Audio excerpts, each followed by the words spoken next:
Assalamualaikum warahmatullahi wabarakatuh.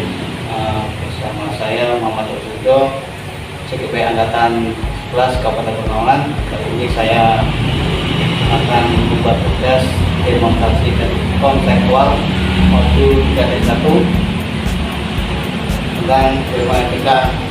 Kali ini sudah hadir bersama saya Bapak yang juga Pak FI Banjarmasin. Selamat siang. Siang, Pak Rosid. Terima kasih telah meluangkan waktu untuk wawancara ini. Sebelum kita mulai, bisakah Bapak memperkenalkan diri dan menjelaskan sedikit tentang latar belakang Bapak sebagai kepala sekolah? Silakan, saya Muhammad Osudo, Kepala MT Wali Songo Kranji 01. Secara latar belakang, sebenarnya kalau pendidikan saya S1-nya adalah hukum ekonomi Islam. Jadi memang sekarang saya juga sebagai terlibat juga di beberapa program guru penggerak terutama di struktur pengajaran. Terus motivasi Bapak dalam menjalankan peran sebagai kepala sekolah itu apa? Ya, motivasi sekaligus sebenarnya tidak punya cita-cita jadi kepala sekolah gitu ya, bahkan tidak punya cita-cita jadi guru aku kalau enggak. Tetapi ketika proses mendampingi bersama anak-anak, akhirnya salah satu motivasi yang tepat adalah memberikan dukungan kepada anak-anak agar mempunyai kesempatan belajar yang lebih baik lagi.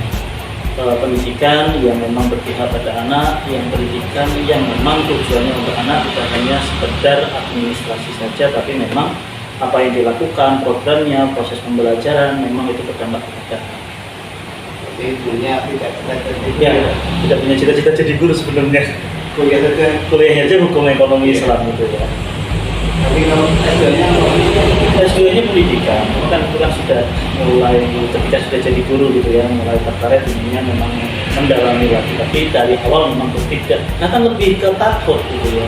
Tapi ketika jadi guru, sebelum jadi kepala sekolah, saya menemukan jawaban-jawaban atas masalah-masalah saya dulu yang akhirnya jatuh cinta di dunia pendidikan. Ini Pak, definisi etika dalam konteks pendidikan itu yang bagaimana sih Pak? Dilema etika. Ini saya nggak tahu ya apakah nanti ini maksudnya tepat apa enggak gitu ya. Tapi kalau tidak tepat bisa diluruskan juga. Dilema-dilema dalam pendidikan pasti banyak gitu ya. Salah satunya seumpama sesimpel ketika kita ada harapan seumpama di lembaga saya menerapkan pendidikan inklusif. Tapi ada dilema-dilema yang lain nih, seumpama ada kolom-kolom murid, kalau anak ini nggak dikeluarkan, anak saya yang keluarga itu pasti akan muncul dilema-dilema yang luar biasa. Apa sih yang harus saya putuskan dan lain sebagainya? Maka menurut saya salah satunya memang yang perlu diambil, yang perlu dipegang adalah terkait etika pendidikan itu sendiri. Menurut saya etika ya salah satunya adalah nilai-nilai universal yang dipahami atau diyakini oleh kita bareng-bareng kayak gitu. Pasti etika pendidikan ya menurut saya ya berpihak pada anak. Menurut saya sih. Terus ini Pak, di sekolah Bapak pernahkah Bapak menemukan contoh spesifikasi tentang dilema yang pernah Bapak dari sekolah?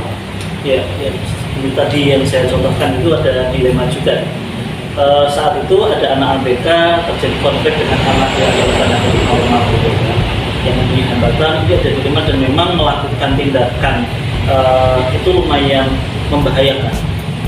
Tapi karena saya sebagai kepala sekolah juga harus memikirkan bahwa anak ABK ini mempunyai memang sudut pandang yang berbeda, perlu dipahami juga. Ini akan jadi dilema juga di situ. Ketika saya mempertahankan anak ini, maka tadi ada tuntutan orang tua, ini anak ini bisa membahayakan terus nih. Karena sampai ketika agilenya itu sudah memang kadang pakai pensil, itu ditusuk, walaupun musuhnya memang ya tetap sakit ya, ditutup gitu ya, itu akan membahayakan dan sebagainya. Kita sudah menangani anak, tapi ada dilema-dilema dari harapan dari 3 orang tua saat ini. Kalau anak ini nggak keluar, anak kita akan cabut.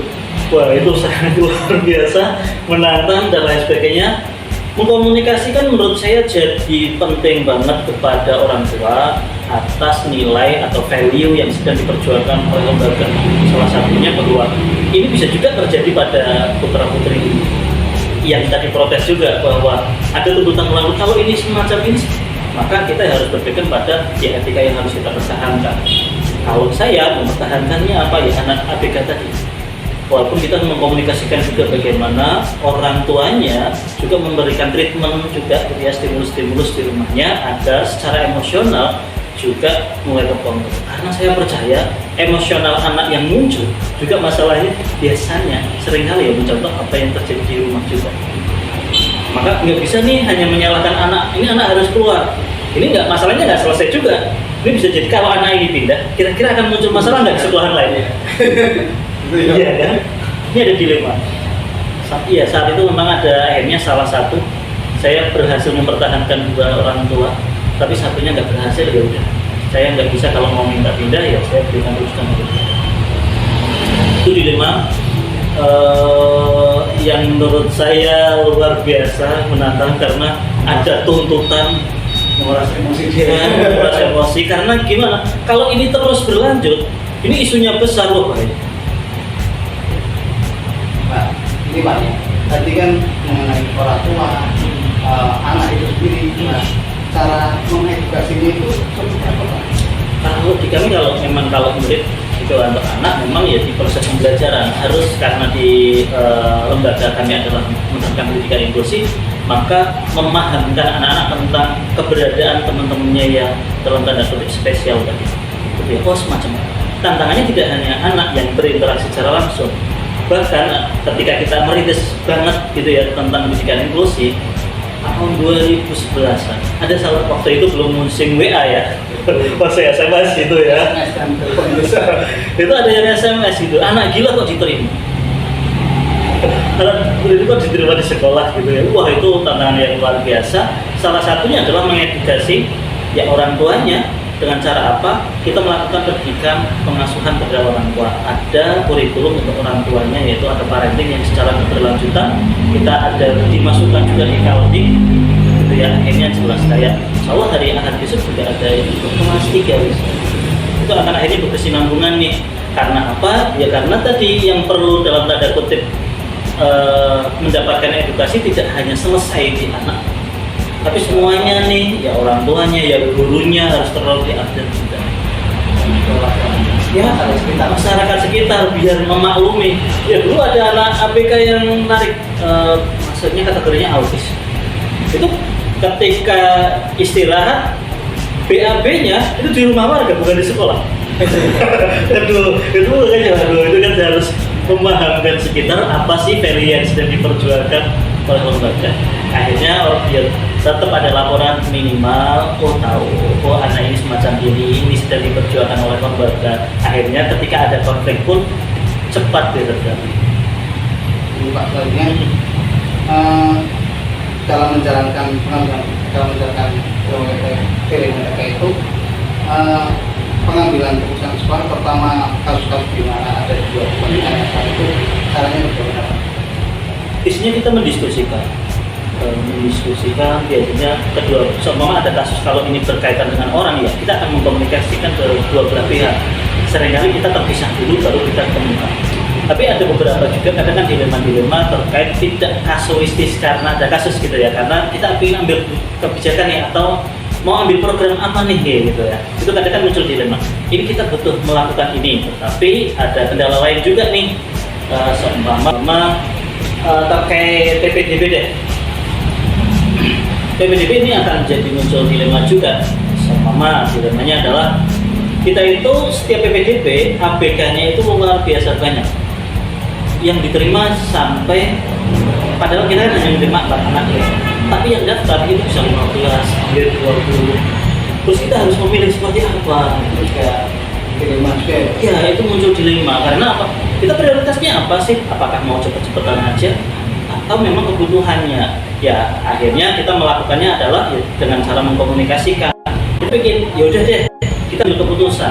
Ya salah satunya ketika memilih harapannya bermanfaat pada orang yang benar-benar membutuhkan.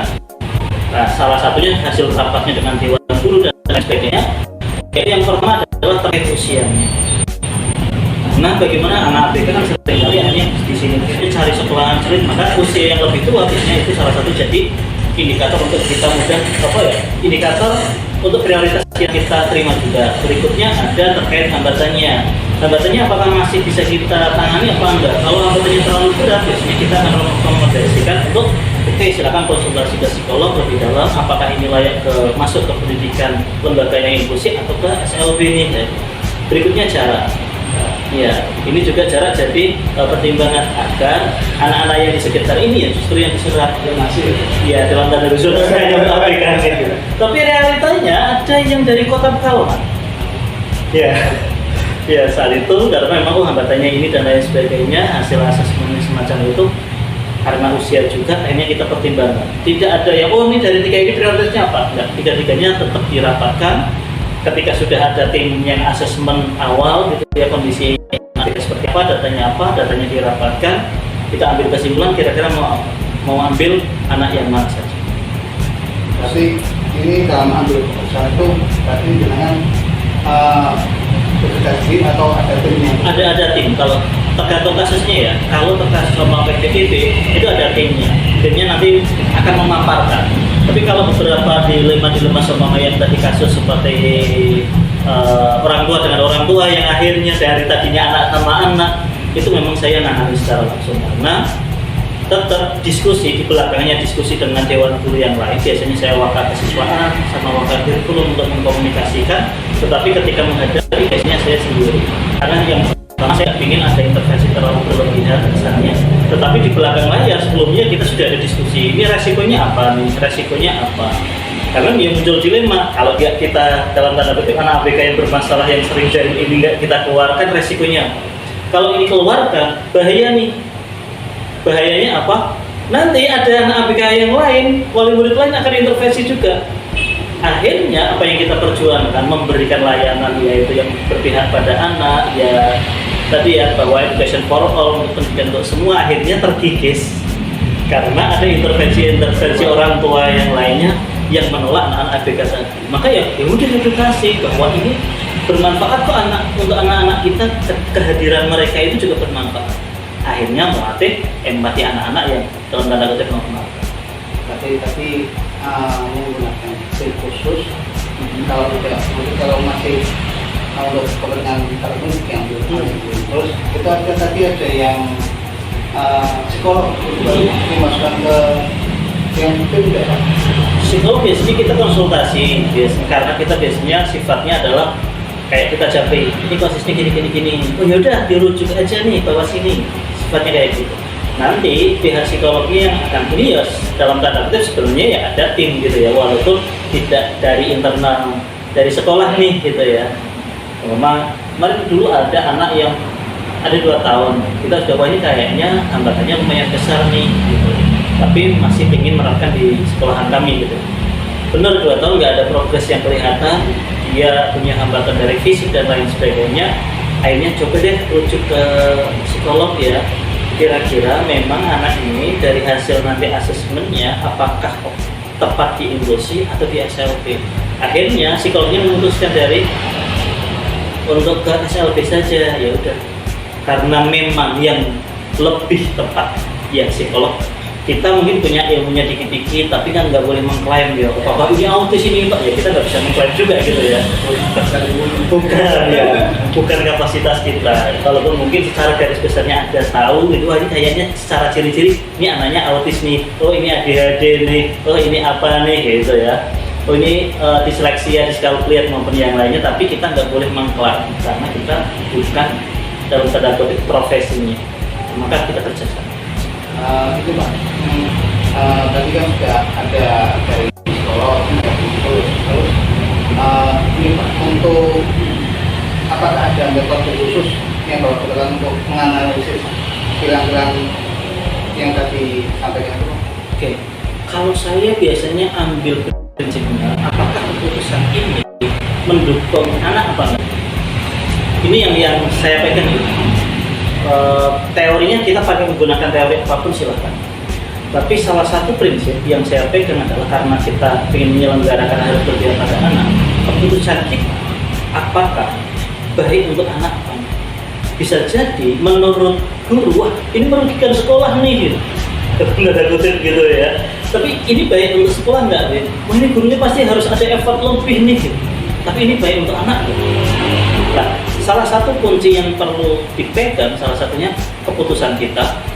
Apapun ini langsung pada anak atau tidak langsung pada anak, apakah ini akan mendukung proses pendidikan atau meningkatnya bertumbuhnya pendidikan anak apa enggak? Seumpama kita mengadain parenting secara langsung nggak kena kan? Ya. Tapi saya percaya bahwa pendidikan yang paling utama itu ya di rumah, ya orang tua. Tapi apakah kita hanya nyuruh, ayolah orang tua itu tuh ada seminar parenting ikuti, ini ada buku menarik silakan baca. Iya, iya kan? Akhirnya ya udah kita yang ambil alih bikin. Karena apa? Saya percaya bahwa karakter itu siapa yang bentuk paling kuat ya orang tua. Sekolah mungkin iya ada, tapi perannya nggak sekuat bagaimana pendidikan yang di rumah. Maka harus ada kolaborasi nih antara pendidikan rumah dengan sekolah. Diambil keputusannya itu, oh ini penting nih, ya udah kita ambil. Resikonya apa? Oke, berarti ada effort lebih, gitu ya. Ada effort lebih dan lain sebagainya. Begini Pak, hal apa saja yang selama ini Bapak anggap efektif dalam pengambilan keputusan pada kasus-kasus kriminal? Yang saya anggap efektif adalah yang pertama komunikasi. Menurut saya komunikasi jadi penting dan menyampaikan value dari apa yang dihadapi, value dari lembaga atau visi misi lembaga itu jadi penting menurut saya, agar yang itu jadi patokan semua. Oh mungkin kan kita dulu, oh ini sekolahnya manusia ya, dalam tanda kutip uang gitu ya. Berarti keputusan itu ketika mengkomunikasikan salah satunya adalah memanusiakan hubungan dalam prosesnya, bagaimana uang anak-anak ini agar proses bisa bertemu dengan lebih baik. Ini jadi prinsip. Kenapa? Justru ketika kita kencang dalam tanda kutip mempertahankan value, justru komunikasi kita akan lebih jelas. Kalau kita terlalu primpah, wah ini ganti ini, wah ini nggak menguntungkan dan lain sebagainya, karena value-nya awalnya ketika membuat visi misinya nggak kuat, akhirnya seakan-akan sebagai pemimpin justru akan pelan di situ. Menurut saya ini, kuatkan dulu cita-citanya, caranya bisa fleksibel. Mungkin Pak Rosid pernah mempelajari tentang golden circle kan, gitu ya. Ada why, how, dan what. Why-nya harus kuat dulu. Menurut saya itu menurut saya jadi efektif. Why-nya kuat, how dan what-nya itu fleksibel. Tapi why-nya harus kaku. Kalau saya teorinya gini, why itu kayak kalau kita mau jepret ya gitu ya. Ketika mau jepret, ini jarinya gini, kita ngarahkannya sen. Lah jauh enggaknya, how dan what-nya ini yang fleksibel. Ya akhirnya kita mau tujuannya apa, ya udah akhirnya akan lebih enak. Karena gini, mengapa ini jadi saya ngencengket di gini, saya juga perlu menghargai teman-teman guru yang mempunyai pengalaman proses belajar atau pengalaman dalam proses mendidik dan lain sebagainya yang beragam. Kalau saya hanya memutuskan, oh harus gini, kan pasti ada pengalaman guru, kalau gini itu gagal nanti gitu. Saya punya pengalaman ini loh gitu. Nah, yang dikencengin ya di way-nya itu. Way-nya oke, kita kuatkan dulu. Nah, seringkali saya menggunakan gini. Dulu saya sebenarnya sebelum jadi kepala sekolah ada pengalaman yang menarik. Saya itu dilibatkan kepala sekolah yang dulu. Ketika mau menyusun program dan lain sebagainya, kenceng di way-nya. Itu diskusi dulu. Tidak untuk memutuskan, tapi untuk memperkuat way-nya. Tujuannya apa? Nah, kalau tujuannya kuat, setelah itu kepala sekolah akan melempar tadi hal isu apa atau mau membahas program apa dan lain sebagainya di rapat yang lebih luas. Nah, kita itu karena menguatkan, tugasnya adalah mengawal agar tidak melenceng dari why, dari tujuannya. Caranya boleh, strateginya boleh beda, tapi tujuannya apa, berpihak pada anak dari apapun itu. Itu yang kita lakukan. Seringkali kan ada guru, wah ini pas mengeluarkan dana besar. Oke, berarti kalau yang nggak mengeluarkan dana besar seperti apa? Ada alternatif lain, silakan muncul masukan-masukan. Ketika ingin ngancengi di Y-nya, itu akan lebih efektif dalam komunikasi menurut saya ya, dari pengalaman saya. Terus apakah dalam pengambilan keputusan itu pasti kan ada tantangan. Tantangan itu biasanya apa? tantangannya pertama belum tentu semuanya sepakat, bahkan Dewa ya. Itu tantangan yang luar biasa lah. Seringkali saat itu saya nggak tahu teorinya, kita ternyata menerapkan teori difusi inovasi. Fokus dulu ketika mau melakukan perubahan, ketika ada dilema dan lain sebagainya, ada penolakan dan lain sebagainya, fokus dulu yang mau melakukan. Ketika ada penolakan, fokus dulu yang mau ada penolakan. Kalau teori difusi inovasi kan ada inovator, ada pengadopsi awal. Kalau saya mengatakan pengadopsi awal, inovator itu ya teman-teman guru penggerak. Terus setelah itu nanti ada di mayoritas awal. Tantangannya adalah orang-orang yang menjadi penggerak, atau kalau saya mungkin dulu sebagai dalam tanda kutip guru penggeraknya, kepala sekolah saya dulu ada 2 yang diajak diskusi. Ini berhasil nggak menerapkan di kelas? Agar bisa mempengaruhi di mayoritas awal. Setelah mayoritas awal, karena gini, yang mayoritas kan namanya mayoritas awal, mayoritas akhir itu adalah mayoritas di ekosistem pendidikan kita. Mayoritas ini mau bergerak kalau ada bukti. Ya. Nah, siapa yang harus membuktikan? Bukan inovator. Semua kepala sekolah apakah ngajar secara langsung? Enggak. Yang membuktikan siapa? Ya guru bergerak gitu. Ya guru bergerak yang membuktikan. Kalau sudah ada bukti dari guru bergerak, harapannya akan diduplikasi sama teman-teman di mayoritas awal. Karena biasanya nih karakter pengadopsi awal adalah saya percaya walaupun belum ada bukti. Tipe guru bergerak kan gitu, secara hitung-hitungan gitu ya. Kalau mungkin jangan dulu bikin atap, bikin baja, secara hitung-hitungan bisa berhasil. Walaupun itu belum tentu berhasil, tapi secara ini kita atur seperti ini bisa berhasil nih. Lah guru bergerak yang semacam itu lah. Mayoritas awal kan enggak. Mayoritas awal, mayoritas akhir itu pingin melihat jenengan guru penggerak dan lain sebagainya. Ayolah lihatkan buktinya dulu. Kalau lihat buktinya, baru saya ngikut. Nah, konsepnya itu, maka jangan langsung berpikir kalau ada penolakan itu pasti gagal. Enggak. Lakukan dulu pakai teori difusi inovasi, lakukan dengan lingkup yang lebih kecil, harapannya bisa mempengaruhi yang lebih besar lagi, dan akhirnya orang-orang yang bisa tadi awalnya menolak bisa jadi akhirnya. Tapi secara teori akan tetap ada penolak. Teorinya sekitar 15-16%. Tetap. Untuk mengatasi tekanan dari pihak itu dalam mengambil keputusan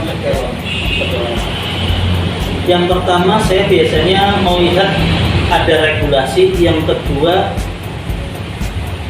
berpihak kepada anaknya. Gitu. Ini 2 hal yang biasanya jadi pertimbangan, baik mengkomunikasikan maupun yang lainnya. Regulasinya seperti apa? Saya percaya setiap regulasi tujuannya bagus. Itu yang saya percaya. Kok kita melakukan ini nggak seperti sekolahan lain? Yang kita lakukan melanggar regulasi nggak? Yang pertama itu. Terus yang kedua adalah yang kita lakukan mendukung untuk bertumbuhnya anak nggak? Ini yang kita lihat. Seringkali gini, kita menganggap atau kita berasumsi karena mungkin tidak baca secara detail maupun yang lainnya, karena tidak diperintah oleh pengawas atau yayasan dan lain sebagainya, itu adalah larangan. Padahal regulasinya nggak melarang, walaupun nggak menyuruh. Ada gitu ya. Tidak ada yang menganjurkan, tapi ada larangan juga. Kalau itu memang baik untuk dilakukan. Paling dulu apakah sudah ada? Enggak. Gitu ya. Sekarang mulai digencarkan nih, terlibat itu. Dulu kita bikin karena kebutuhan. Gitu. Terus ada beberapa program kok yang secara regulasinya kita nggak ada aturan ininya ya, tapi ini kan tersirat juga model bentuk lain pembelajaran yang mendukung bentuknya, walaupun tidak spesifik bentuknya seperti apa. Berarti dalam pengambilan keputusan itu harusnya keatur terus regulasi ini seperti apa? Ya karena kalau sebagai kepala sekolah itu harus dilihat, nggak bisa serta-merta. Walaupun nanti ada seringkali gini. Dulu ketika masih ujian nasional, saya termasuk yang nggak terlalu sepakat dengan ujian nasional. Saya nggak tahu. Mungkin teman-teman yang sepakat nggak ada masalah. Saya tidak sepakat terutama ketika ujian itu akhirnya hanya yang terjadi kan tidak mengukur kompetensi gitu ya. Pressure-nya akhirnya ini juga kurang bagus menurut saya. Saat itu saya walaupun nggak sepakat, tapi regulasinya saya percaya dengan cara yang lain ini bisa mendukung lebih baik untuk anak. Tapi regulasinya saat itu masih ada ujian nasional gitu ya. Dan itu jadi pertimbangan, maka tarik tengahnya apa seumpama ya saya tetap ikut ujian nasional, tapi saya nggak mau mempressure harus nilainya bagus biar nanti nama sekolahannya masuk ranking berapa besar. Enggak, ya kita biasa aja belajar aja, nggak ada pressure khusus untuk ujian nasional layaknya semesteran biasa kayak gitu. Itu nggak buruk-buruk amat kok, masih masuk 10 besar terus lah di Kecamatan Kedungling gitu ya, walaupun ya nggak peringkat 1 juga gitu ya, tapi setidaknya kita nggak mempressure berlebihan. Ini Pak, untuk dalam prosedur dengan kasus, Bapak memiliki tata kelola jadwal tertentu dalam sebuah dengan prosedur mana Pak? Kasus pidana. Maksudnya kan jadwal, memiliki jadwal atau tata kelola dalam penyelesaian kasus pidana. Kalau saya nggak punya waktu khusus, tapi seringkali gini, kalau ada rapat bulanan ada, tapi kan belum tentu ya ada muncul untuk kasus dilemanya belum tentu ada. Tapi seringkali akan muncul permasalahan pembahasan yang bisa jadi ini sama-sama benernya gitu ya, dan ini sama-sama baiknya di keputusan juga bisa, atau kita muncul melihat selama dari hasil pengamatan saya atau kadang ngobrol dengan anak gini-gini, saya kan kalau guru gini gimana gitu, enak Pak gini. Kadang ketika kegiatan parenting ada masukan dari Pak, tolong Pak ini guru ini melakukan ini dan lain sebagainya gitu. Kadang itu jadi pembahasan. Bisa jadi akhirnya saya intervensinya ada, oh ini kayaknya guru ini belum tahu nih sama umpan balik yang menumbuhkan. Kan seringkali ada beberapa, ini kan salah satu tantangan ya mayoritas banyak guru adalah memberikan umpan balik yang nggak spesifik. Kadang umpan baliknya ya berupa kritisme atau komplain gitu ya masih terjadi, iyalah gitu, jadi aku apa enggak. Kan saya sebagai kepala sekolah nggak hanya sekedar ayolah berubah. Wah, ini pelatihannya kalau saya di bawah Kemenag itu nggak ada materi itu khusus, ya udah. Kadang saya menggunakan kombelnya untuk membahas itu. Saya biasanya intervensi kepada 2 minggu lagi itu siapa yang datang ngisi ya, saya intervensi. Intervensinya adalah bahas ini tolong, tidak harus sudah pengalaman, tapi silakan dibahas agar mulai diperbincangkan. Nah, menurut saya memperbincangkan ini penting. Ini yang sebenarnya yang saya lakukan, akhirnya sadar tidak sadar pembahasan dilema tadi ya, etika itu akan mulai terurai karena kebiasaan ngobrol di ruang guru. Saya hampir setiap hari ketika sudah akhir itu sudah selesai pembelajaran ngobrol sama 3 guru dan lain sebagainya, bahas apapun, bahas si anak ini yang ya bandel gini, usil gini, apa aja itu bahas santai aja, coba ngobrol. Karena yang penting adalah menurut saya ada komunikasi. Saya butuh juga mendengar sudut pandang guru. Karena saya sebagai kepala sekolah seringkali itu terkesannya sama guru saya itu terlalu cepat atau terlalu obsesif.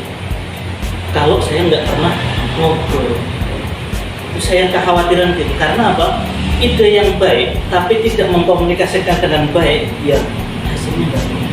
Idenya cukup sederhana aja, tapi komunikasinya baik. Saya percaya itu lebih berhasil. Jadi idenya tidak ada di situ, tapi kadang-kadang dilema kan Muncul kapan? Akhirnya komunikasikan aja. Kemarin bahas sama Waka kurikulum, Pak, saya nggak sepakat. Saya justru senang, nggak tahu. Kalau ada guru yang nggak sepakat dengan pemikiran saya senang dalam arti gini, bukan untuk ribut, tapi untuk melihat sudut pandang yang berbeda. Kalau guru seakan-akan ketika ketemu saya kok sepakat, saya justru khawatir. Ini benar sepakat nggak sih itu? Janu-janu di belakangnya ada apa gitu ya? Ya gitu. Menurut saya ya udah sampaikan. Saya malah senang akhirnya saya memberikan, saya perlu memahami, saya perlu memanusiakan hubungan dengan guru juga lebih baik, karena yang perlu dipahami tidak hanya murid ya. Kalau sudut pandang kepala ya kita juga perlu memahami bagaimana kondisi guru.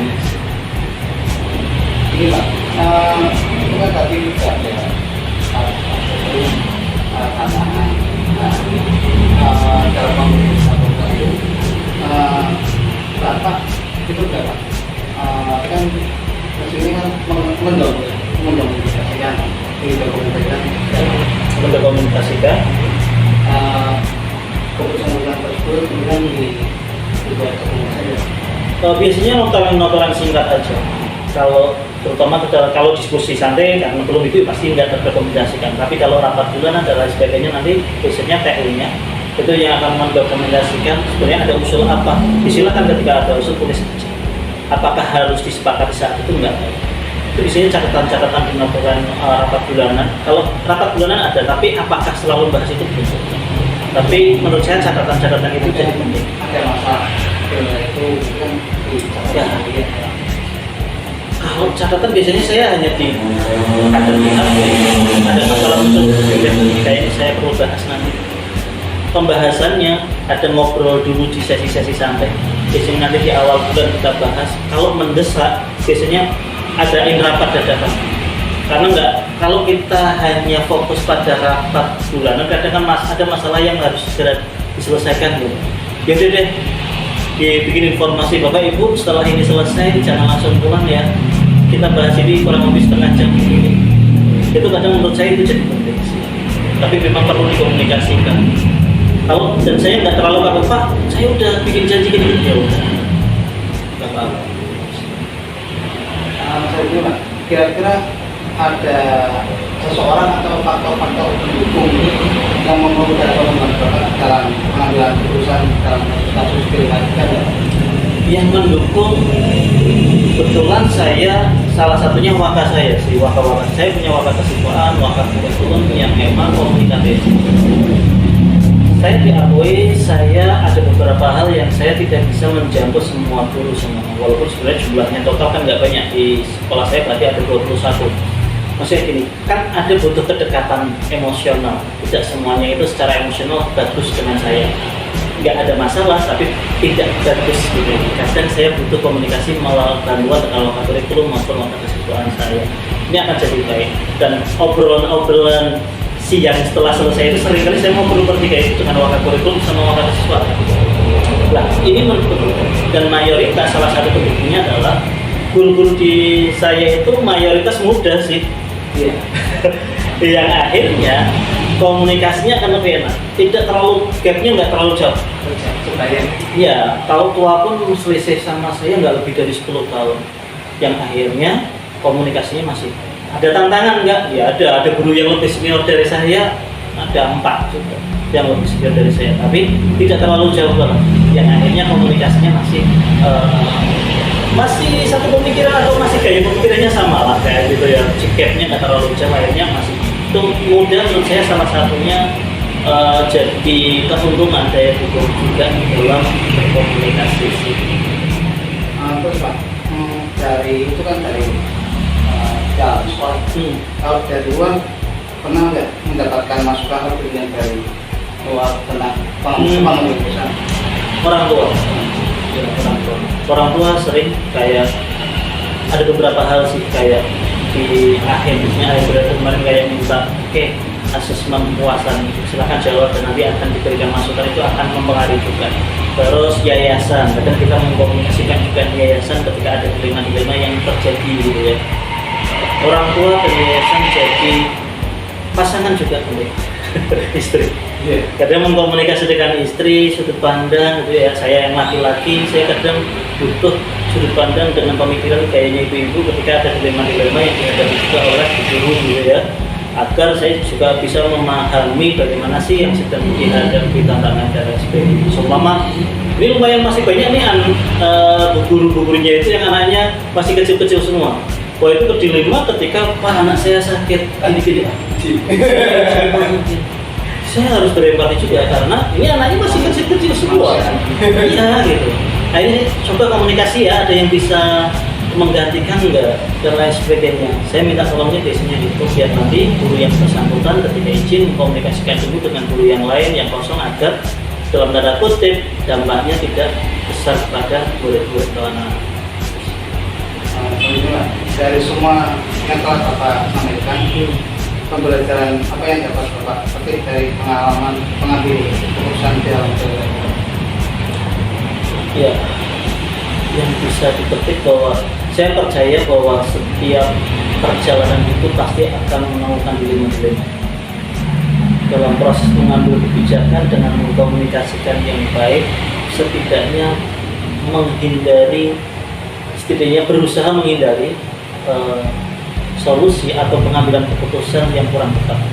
Walaupun namanya manusia, walaupun sudah berusaha, bisa jadi keputusan kita tidak tepat, tapi setidaknya meminimalisir peluang untuk keputusan kita tidak tepat. Dan keputusan tadi memang bertujuan untuk hubungan kepada anak atau murid-murid kita. Itu sih, dan menurut saya ini juga bisa jadi bekal kita agar nanti dalam proses kehidupan berikutnya bisa lebih selamat, agar nanti berdampak lebih banyak, lebih baik. Dan saya lihat ini tidak hanya berdampak secara saya personal, ini akan berdampak juga kepada kepercayaan masyarakat. Yang saya rasakan ya, ketika cara saya komunikasi dengan guru, cara saya berkomunikasi dengan orang tua, ini akhirnya membentuk kepercayaan pada lembaga juga. Karena kemarin alhamdulillah dari hasil kepuasan dari kinerja kepala ya, ada kinerja guru, ada kinerja kepala, ada kinerja program, ada sarana prasarana. Guru dan kepala termasuk yang diapresiasi mayoritas baik, lebih dari 90% merasa puas. Nah ini yang menarik. Maka menurut saya ketika ada dilema etika yang sedang kita alami, komunikasi, tahu value lembaganya seperti apa, tahu regulasinya apa yang dibutuhkan anak, itu jadi pertimbangan. Saya percaya itu akan pengambilan keputusannya akan lebih baik. Berarti itu sangat berpengaruh di masa depan ya Pak? Ya, baik secara personal maupun lembaga. Bapak pengembangan etika siswa ke depannya. Sekarang tantangannya ya terkait etika di lembaga pendidikan. Seringkali menurut saya salah satu etika dalam pendidikan itu berpihak pada anak. Ke depan harapannya itu tetap terjaga. Apapun kurikulumnya ini selalu rame gitu ya, pergantian menteri dan lain sebagainya. Saya punya harapan apapun kurikulum menurut saya harus berganti setiap beberapa periode gitu, nggak harus cepat, nggak harus lama juga, tapi kurikulum harus menyesuaikan bagaimana dunia ini berubah. Karena kita harus memberikan pendidikan kepada murid sesuai dengan zamannya, gitu ya. Tapi etika pendidikan kita harus tetap terjaga, yaitu pendidikan yang terpusat atau pendidikan. Kalau pendidikan ini larinya hanya etikanya hanya administrasi, aduh, kacau kan ini. Pokoknya harus berpihak pada apapun kurikulumnya, siapapun menterinya, ya kurikulumnya harus berpihak pada. Terima kasih Pak. Sama-sama. Atas waktunya. Menarik sekali dari perbincangan kali ini. Semoga informasi ini dapat bermanfaat bagi saya dan juga teman-teman semuanya yang belajar di KPM sama saya, dan juga bisa dimanfaatkan di siswa saya. Yang lain Pak, ada hal lain yang disampaikan Pak? Ada hal yang lain dilakukan, sampaikan. Oke, yang ingin saya sampaikan kepada teman-teman CGP ini gitu ya, ketika menjadi guru penggerak. Selanjutnya, ketika programnya sudah selesai, harapannya teman-teman guru penggerak ini tetap bergerak untuk bisa berdampak sekecil apapun lakukan, karena saya percaya dari kecil ini kita bisa mempunyai dampak yang lebih besar seperti layaknya kuasa mungkin kecil, tapi kita kelinjingkan, kita bagikan, kita coba aplikasikan, terapkan dan lain sebagainya. Program ini sudah selesai atau enggak, ayo kita terus berbagi, menggerakkan ekosistem pendidikan. Saya percaya ke depan ini bisa lebih baik. Terima kasih Pak. Saya mohon maaf bila waktu ya. Makasih Pak. Ada kata-kata yang kurang pas dari Bapak, dari kata mohon maaf. Assalamualaikum warahmatullahi wabarakatuh. Waalaikumsalam warahmatullahi wabarakatuh.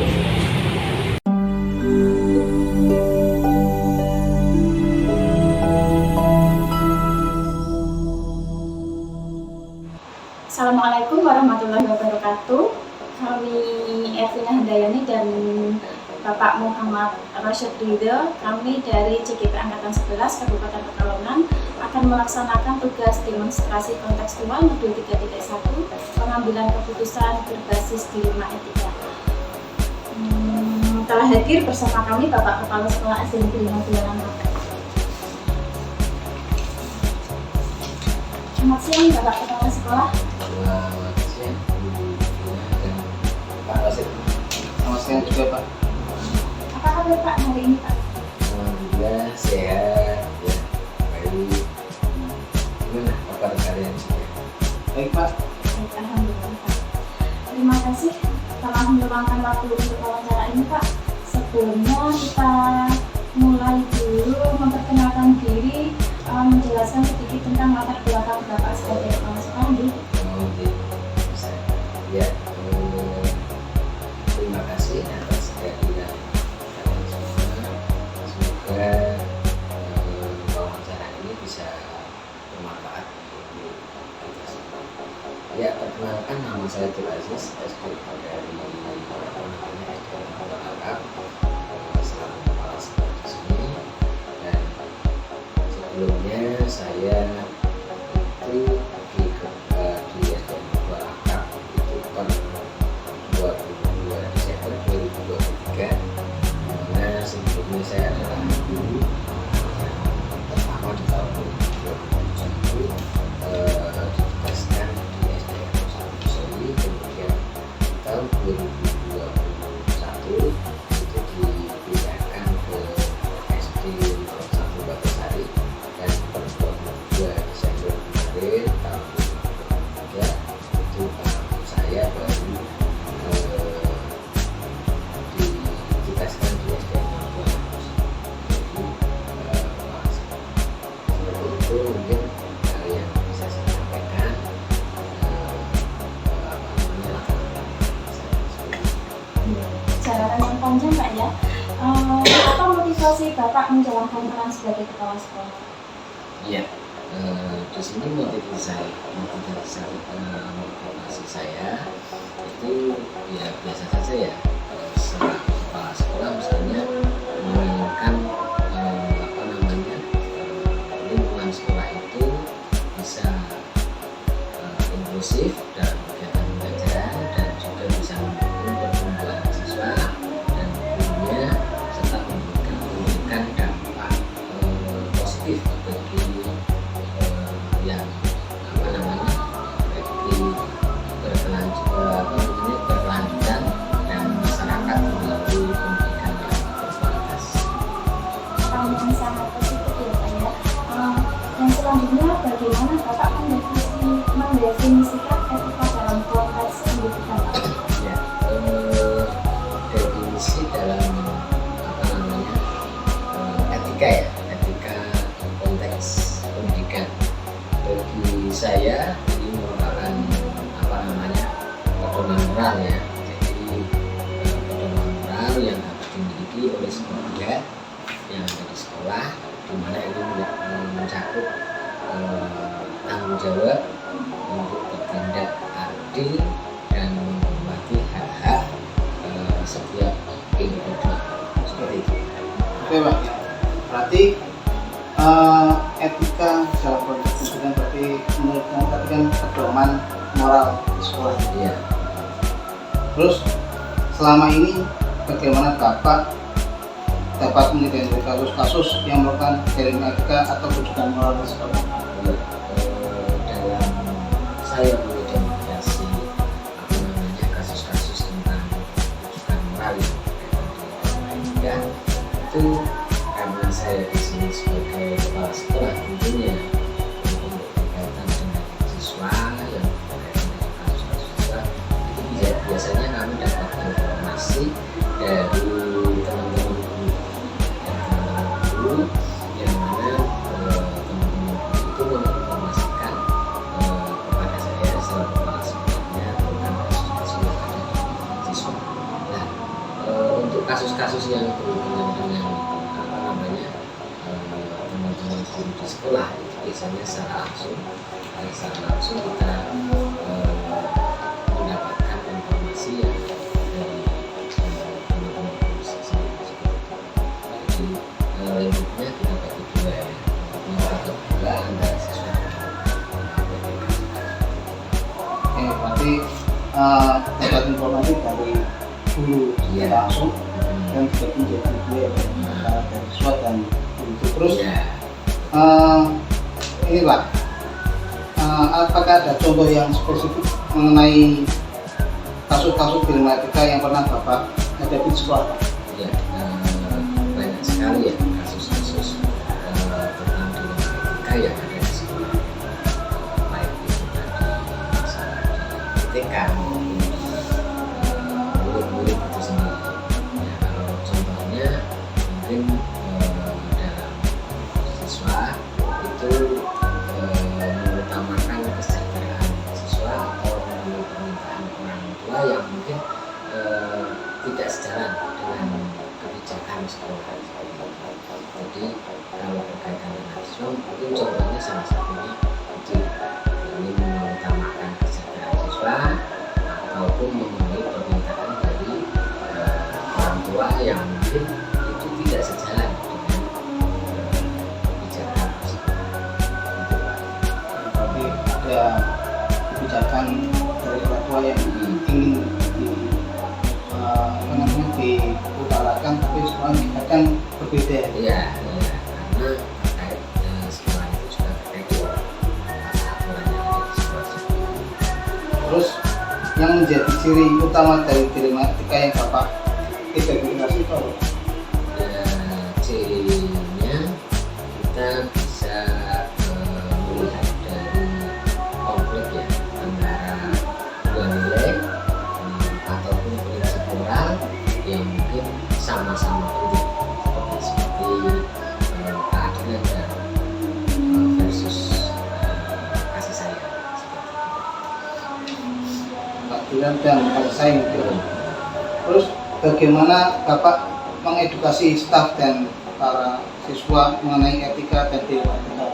Ya, kita mengedukasinya melalui diskusi, ya, diskusi secara terbuka, kemudian kita melakukan pelatihan khusus, ya, serta melihat dari contoh nyata ataupun tindakan-tindakan yang etis dalam kehidupan sehari-hari. Selanjutnya Pak ya, selama ini bagaimana Bapak menjalankan pengambilan keputusan di sekolah, terutama kasus-kasus di mana ada dua kepentingan yang sama-sama benar? Untuk pengambilan keputusan di sekolah, ya, terutama untuk kasus-kasus ini, dua kepentingan yang sama-sama benar ya, itu biasanya saya lakukan dengan mempertimbangkan nilai-nilai dasar dari pendidikan, di mana aturan yang berlaku serta dampak jangka panjang dan jangka pendeknya. Seperti itu kita melihat dari situ untuk masalah pengambilan keputusan. Kita melihat dari dampaknya untuk yang jangka pendek dan jangka panjang. Juga kita melihat dari segi keseimbangan keputusan yang sampaikan harus bisa berbuat adil. Dari dampak jangka pendek dan jangka panjangnya Pak ya, langkah-langkah atau prosedur seperti apa yang Bapak lakukan dalam proses pengambilan keputusan itu Pak? Ya, di sini setiap kita mengambil keputusan, mungkin ada beberapa langkah yang sering kita gunakan dalam proses pengambilan keputusan ini. Itu kita selalu mengidentifikasi masalah. Kita mengidentifikasi masalah dulu, kemudian konsultasi dengan pihak-pihak yang terkait seperti itu, kemudian juga mempertimbangkan juga pilihan dan memilih solusi yang paling adil dan paling etis. Utamanya kita identifikasi Dari identifikasi masalah dulu Pak ya. Untuk selanjutnya bagaimana Bapak memastikan bahwa semua suara dan pandangan didengar dalam pengambilan keputusan Pak? Ya, di sini kita selalu melibatkan tim ataupun individu, di mana yang saya libatkan itu mungkin dari teman-teman guru yang ada di sekolah, baik itu termasuk peserta maupun mungkin kita juga melibatkan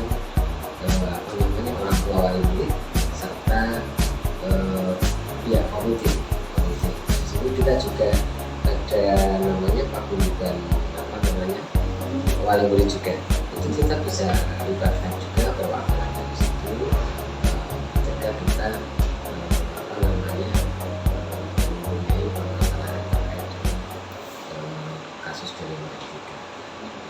Jadi semua dilibatkan Pak ya? Iya. Apakah ada metode khusus Pak yang digunakan untuk menganalisis pilihan-pilihan yang ada? Ya, di sini kita menggunakan apa namanya menggunakan metode yang kita gunakan itu dengan menganalisis pilihan-pilihan ya, dengan melakukan analisis dampak terhadap semua pihak yang terlibat. Jadi dan memastikan bahwa keputusan itu tidak melanggar dari prinsip-prinsip etika yang ada. Seperti itu ya Pak. Dengan yang berdampak yang lebih jauh yang di dampak yang mana terus ya. Terus ini ada hal-hal apa saja yang selama ini Bapak anggap efektif dalam pengambilan keputusan pada kasus-kasus telematika Pak? Ya, di sini yang efektif dalam pengambilan keputusan itu biasanya terkait dengan kasus-kasus telematika ya, itu kita melibatkan lebih banyak perspektif dari berbagai pihak, sehingga saya bisa melihat masalah dari sudut pandang yang apa namanya yang ada, dan tentunya dengan melibatkan banyak berbagai pihak kita bisa mendapatkan solusi yang terbaik.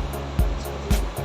Oke Pak. Terus apakah ada teknik atau strategi tertentu yang Bapak gunakan untuk mengatasi tantangan dalam pengambilan keputusan Pak? Ya, di sini teknik itu kita selalu terbuka. Kita terhadap masukan, kemudian kita tetap tenang ya, tanpa ada suatu tekanan apapun, dan selalu fokus pada setiap masalah yang ada. Pak, selanjutnya Pak, hal-hal apa saja yang selama ini merupakan tantangan dalam pengambilan keputusan pada kasus-kasus telematika Pak? Ya, tantangan di sini memang selalu ada ya dalam kasus-kasus itu. Biasanya itu datang dari tekanan pihak luar seperti orang tua ataupun masyarakat ya. Itu memang tantangannya lebih besar juga ketika ada hal ataupun tantangan yang sumbernya dari pihak luar seperti masyarakat atau orang tua orang tua. Yang mungkin memiliki kepentingan yang mana mereka itu sebagai wali murid ataupun masyarakat itu memiliki kepentingan yang berbeda dan memiliki kepentingan yang berbeda. Seperti itu Pak. Untuk mengatasi tekanan dari pihak-pihak tertentu dalam pengambilan keputusannya bagaimana? Kita selalu apa namanya mengedepankan komunikasi terbuka dan transparansi ya, serta berpegang pada prinsip-prinsip kepentingan yang sudah disepakati bersama-sama. Selanjutnya Pak, tentang prosedur penyelesaian kasus nih Pak nih. Iya. Apakah Bapak memiliki jadwal tertentu dalam sebuah penyelesaian kasus telematika? Tidak ada jadwal, tetap ada jadwal, tetap ada setiap bulan itu tetap ada jadwal, tapi kita melihat juga kondisi apabila kasus itu harus diselesaikan di saat itu juga, maka kita selesaikan. Tentunya walaupun ada jadwal kita tetap profesional. Apakah Bapak lebih suka menyelesaikan kasus telematika di tempat atau memiliki jadwal tertentu untuk menyelesaikan? Iya, seperti apa yang Pak sampaikan tadi, jadi saya tetap melihat kondisi kasusnya itu tadi. Kalau kasusnya itu memang harus diselesaikan saat itu juga, maka kita selesaikan. Tapi kalau kasusnya bisa ditunda untuk ke depan, maka kita selesaikan dengan suatu jadwal. Nanti intinya melihat kondisi Pak Ya, lihat kondisi dan hendaknya kita harus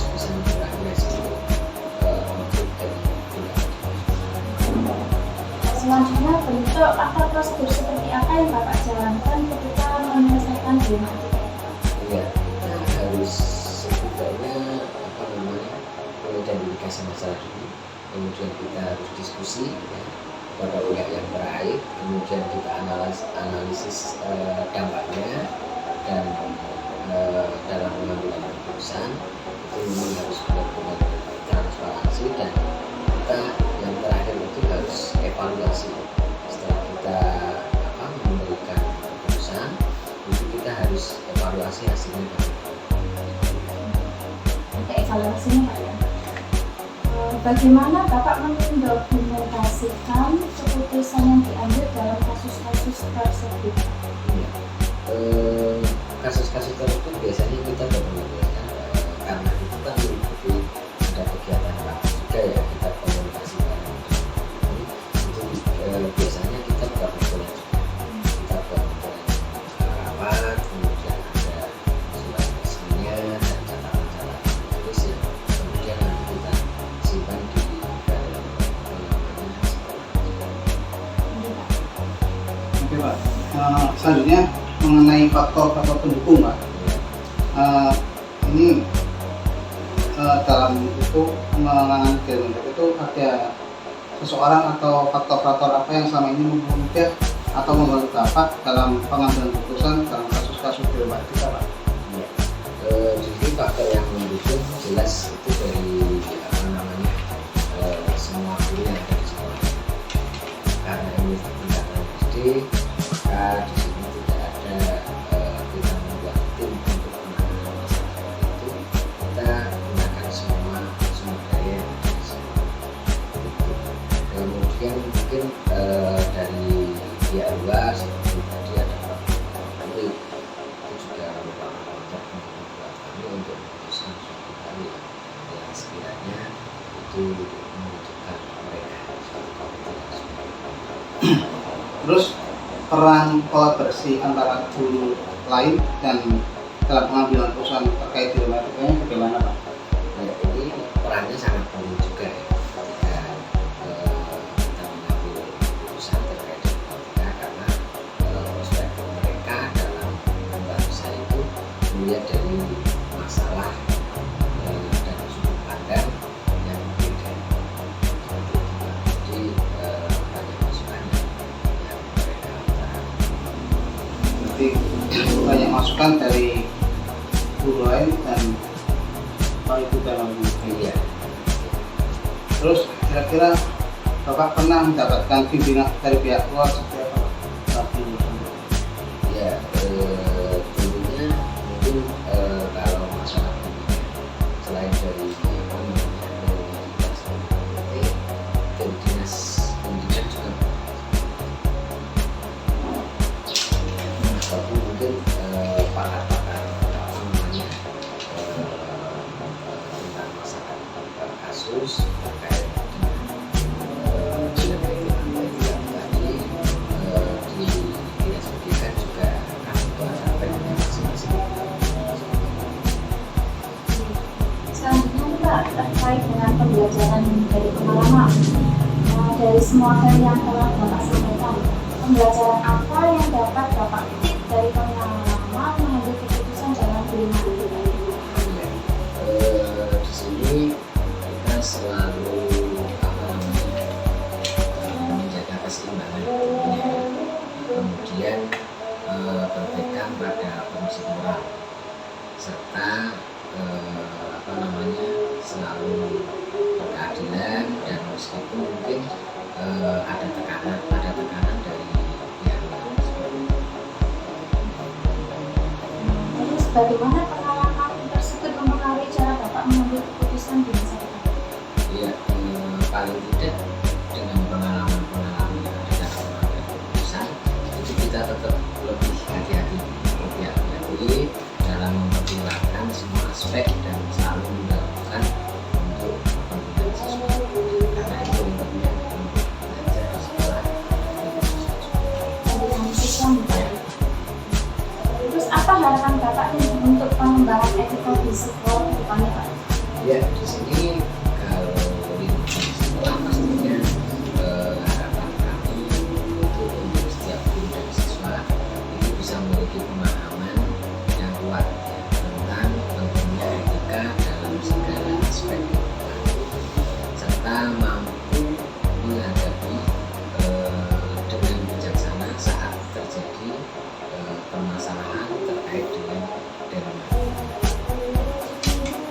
kasih Pak. Terima kasih Bapak. Selanjutnya ini penutup ya Pak. Kami mengucapkan terima kasih atas waktu dan informasi yang Bapak berikan. Terus apakah ada yang ingin Bapak sampaikan? Ya, saya juga terima kasih sekali sudah berbagi pembahasan dari yang ada. Semoga nanti ke depan kita bisa lulus, bisa berjalan lancar untuk kegiatan pendidikan ini, dan saya kira itu yang bisa dapat sampaikan. Saya kira ini sangat bermanfaat sekali buat saya dan juga untuk yang mengikuti. Terima kasih Pak atas waktunya. Semoga kami dapat melaksanakan yang informasi Bapak sampaikan di pendidikan yang sekarang saya lakukan di SDN Kuala Pak. Terus ke depan juga lebih baik lagi Pak. Bagaimana kita atau kami dalam pendidikan itu bisa kami melihat di sekolah ini Pak. Ya, itu merupakan hal yang bagus dan ingin kami juga terima kasih kalau memang itu benar-benar bisa terlaksana.